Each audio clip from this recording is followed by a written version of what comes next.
had planned for everything: the savings, the health care, the conversation with my husband, the 2 weeks' notice. What I had not planned for was the first Tuesday, 7:42 in the morning, the exact time I would have been pulling into the parking garage, standing at my kitchen window in a robe I had not worn on a weekday in 23 years. And the thought that came was not relief. It was, who am I now exactly?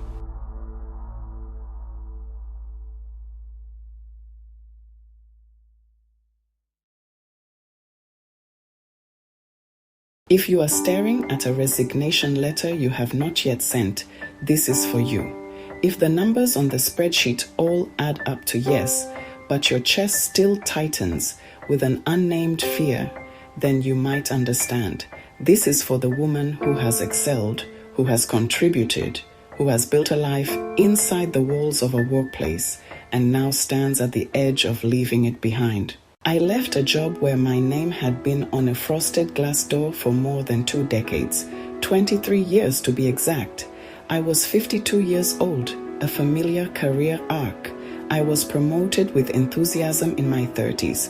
Then my trajectory stalled in my 40s. And finally, in my early 50s, I was mostly praised in broad, company-wide emails for my steadfast loyalty. My office was small, tucked into a corner on the 7th floor, with a window that overlooked the relentless traffic on the interstate.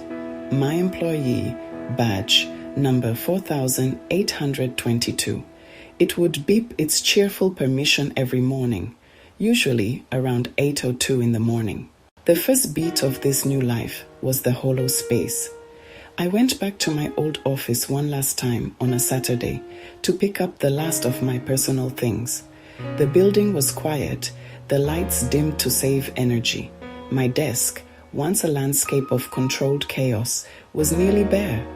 There was a small stack of papers left behind with a bent paperclip I knew I would never find a use for again. A cheap ballpoint pen, not mine, had rolled under the leg of the desk. I hugged a cardboard box filled with the artifacts of my career. A few framed photos, a collection of mugs, a small withered succulent that had sat brown and neglected on the windowsill for months. I had thought a farewell would make a hole. It did. The space I had occupied for so long did not echo with the sound of my own freedom. It simply echoed with absence. It felt smaller than I remembered and sadder.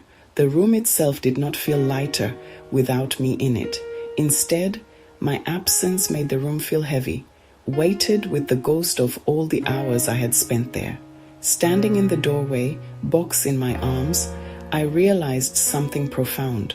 All those years, I thought I was defined by the work I did in that room. But in that moment, it felt like the room had been defined by me. My departure did not make me lighter. It just made me, for the first time, truly visible to myself. That was the day I stopped pretending. The second beat was the subtle yet seismic shift in my marriage. At home that first week, my husband made coffee just like he did on any other morning. He kissed the top of my head as he left for work, the same gesture he had made for years, as if it were the same Tuesday for me as it was for him. I told him about the moment at the window at 7:42 a.m. and how it had undone me. He listened, his brow furrowed with concern, but he said nothing for a long, quiet minute. Then he made a joke about me finally getting to see what morning traffic really looked like. We had rehearsed the financial talk 3 weeks earlier. We had not planned for this silence. We had talked about the money, the logistics, the travel we might do. We had planned the practical aspects of this new chapter with precision, but we had not discussed how the very rhythm of our life together would change. His departure in the morning, once a shared ritual of haste, was now a solitary act. My presence in the house during the day created a new dynamic we had not anticipated. His return in the evening was no longer a reunion of two people coming home from their separate worlds of work.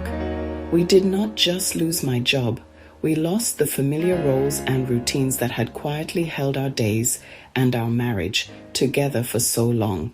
The third beat was the surprising grief for small objects. I did not miss the endless meetings or the pressure of quarterly reviews. I missed the simple, unconscious ritual of putting on my watch each morning. I missed the reassuring weight of my employee badge on its lanyard as it tapped against my chest. I missed the small, yellow, sticky note a colleague once left on my monitor that just said, "You got this." One afternoon, searching for a battery, I opened a drawer in my desk at home and found a blue folder. Inside was an old pocket calendar from years ago, its pages filled with my own handwriting, a chronicle of a life that felt like it belonged to someone else. I ran my finger over the entries, the scribbled appointments and reminders. There was a strange, poignant grief that washed over me for the times I had so meticulously written down. It was not a longing to return to those specific days, but a sorrow for the person who had lived them, for her earnestness and her exhaustion. I realized then how much of my life had been measured and validated by these external markers. The watch, the badge, the calendar, they were not just things. They were proof of my existence, of my importance, of my place in the world. Grief can look like missing a paperclip. It can look like mourning the handwriting of your younger self. The fourth beat was the arrival of a vast, unstructured quiet. The days began to fold into each other differently, losing their sharp, distinct edges.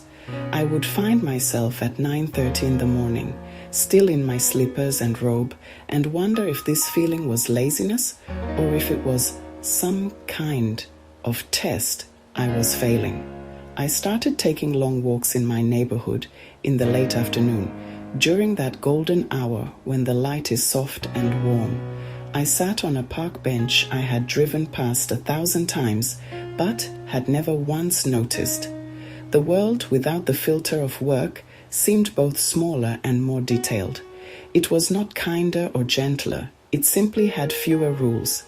This new freedom was a paradox. I felt both intensely relieved and deeply unmoored. There was no one to report to, no schedule to adhere to, no external validation to chase. For the first time in my adult life, I could truly choose to do nothing at all, and that possibility was terrifying. The quiet was not peaceful at first. It was loud with questions I had spent a lifetime avoiding. Who was I without a to-do list? What did I actually want? Not what was expected of me. Freedom, I discovered, arrived like a beautiful, spacious room with absolutely no furniture in it. It was mine, but I had no idea how to live in it. Then, slowly, something began to shift. It was not a grand epiphany. It was not a solution or an answer that fixed everything. It was quieter than that. It was a small internal permission I granted myself. I began to keep a small, unlined notebook, a simple one with a soft black cover. I made a promise to myself to write just one line in it each day. Not plans for the future, not a list of accomplishments, just a simple observation of what had actually happened. The first line I wrote in shaky handwriting was, I watched the afternoon light move across my kitchen table for an hour. It felt monumental. The second line, a few days later, said, I called a friend from college and told the truth about feeling lost. The lines began to accumulate, one by one, day by day. They grew into a map I did not expect. This map did not tell me where to go. It did not tell me who I was supposed to become. Instead, it gently, patiently taught me how to listen. It taught me how to pay attention to the person I had been ignoring for decades. Beneath the job title, beneath the deadlines, beneath the performance of being fine. I do not have a neat ending to offer you. I cannot give you a plan that will make the hollow feeling in your chest stop. What I do have is one small reframe, one idea that I now carry with me like a smooth, warm coin in my pocket. If the work, the title, the office once named you, then let your days now become the place where you learn to name yourself. This work of naming is slow. It is quiet. It is made of small, plain, seemingly insignificant acts. It is the act of making tea for yourself at the same time every afternoon. It is writing one true line in a notebook. These small acts do not replace the old role you had. They do not fill the void left by your career. They do something different, something more subtle and more profound. They stitch a new seam alongside the old one. They create a new texture in the fabric of your life, one that is woven from your own attention and your own choices, not from external demands. They are not solutions to a problem. They are stitches. Each one is a tiny anchor holding you to the present moment, to the person you are right now in this quiet, unstructured day. Each one is an act of claiming your own life. What I would tell my earlier self, the woman standing at the window at 7:42 a.m., is this: you will keep some things from your old life. You will lose others. Both of these truths can exist at the same time. Be relentlessly curious before you are quick to judge yourself. Keep a list, just for you, of the tiny, mundane things that make you feel like yourself. No one else ever has to read it unless you want them to. There is a deep and profound dignity in the act of slow noticing. Let your days be witnesses to your life, not performances for an invisible audience. If this gave words to something you have been feeling, a quiet ache you couldn't quite name, then this channel is built for that kind of conversation. We explore these slow internal shifts. New reflections are posted every Sunday. You are not alone in this. I will see you in the next one.